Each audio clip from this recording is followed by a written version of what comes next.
Yeah, I thought it was two really good football teams getting after it. Thought it was an exciting game. Hats off to Navy. I thought Ken and his guys played one heck of a ball game.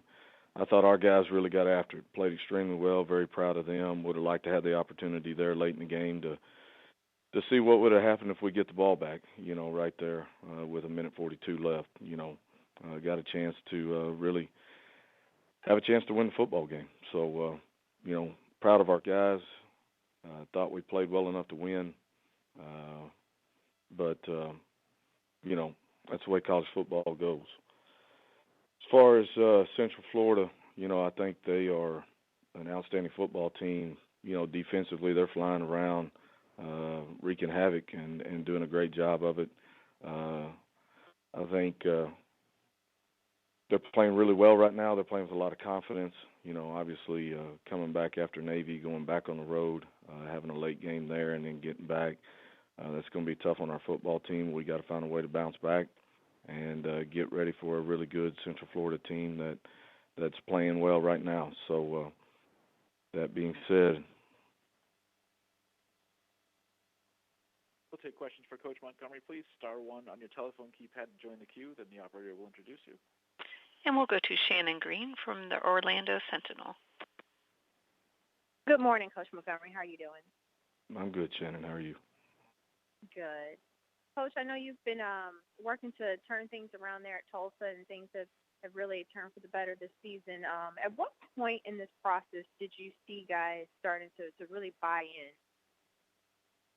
Man, I really thought they started buying in last year. I mean, our first game goes into overtime. We find a way to win.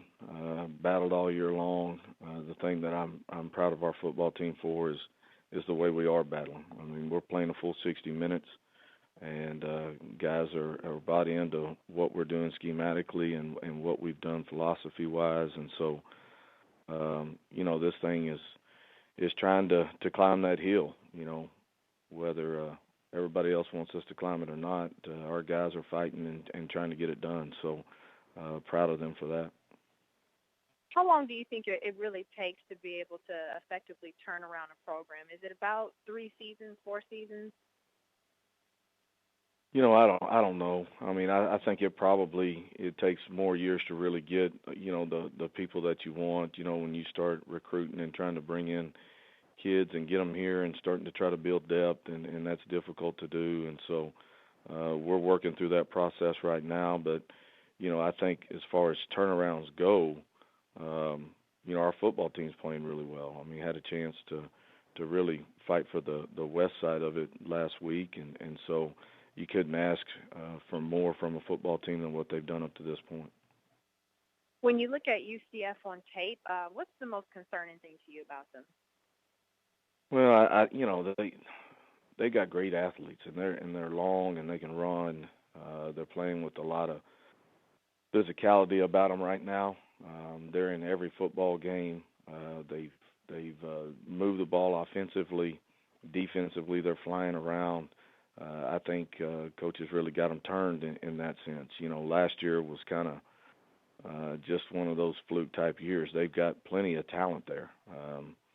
Just a couple of years ago, I think they were 11-2 and winning the Fiesta Bowl. So they've done a great job. Coach O'Leary's done a good job of recruiting. They've got great players right now, and now they're bought into a new system and they're playing really well. Last question. I know you mentioned in your opening statement something about the late game. Do you prefer later games or later games a challenge? Well, the tough thing for us is we got back-to-back road games right here late in the season. These are our 2 longest road games of the season. Having to go on the road this week and play a late game, get back here probably between 5 and 6 a.m., and then we turn around and play on a Friday night against Cincinnati at home. So it just makes it tough on our kids and trying to bounce back, especially late when you're trying to grind and finish the season. Okay. Thanks, Coach. Mm-hmm. Thank you, and we'll go next to Dan DeTora from WakeUpCallDT.com. Good morning, Coach. How are you? I'm good, Dan. How are you? Good. Thanks for asking. Quarterback Dane Evans making history as the all-time Tulsa passing leader. Just what you can say about, I know we've spoken about his leadership in the past, but for him to have this milestone during this season, just what it means. Well, I think it's a great milestone for him. I mean, he's worked tremendously hard around here.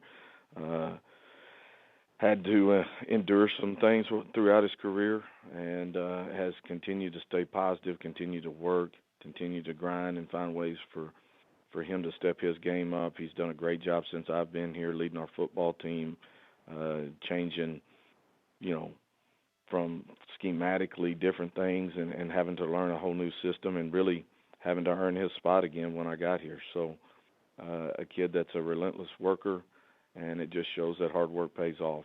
And he's humble about it. Obviously he's honored to have the record, but he knows there's a lot of great quarterbacks that have played here before him, and those guys are to be mentioned with those guys is a tremendous honor. How does Dane, when you look at what he is to this team and how he leads and how he is on and off the field, how is he an accurate representation of what the environment of the team is as a whole of what you've tried to create? Well, I think he's just he's a hard-nosed, competitive, blue-collar kid that has worked for everything he's gotten. That's the way our football team is. And, he's a guy that shows up every day and gets work in, whether that's watching film, whether that's on the practice field. He's one of those guys that you can count on, that's going to come in with a great attitude and a willingness to be coached and to learn and to try to find things to get better at. So I think that is a true representation of our football team.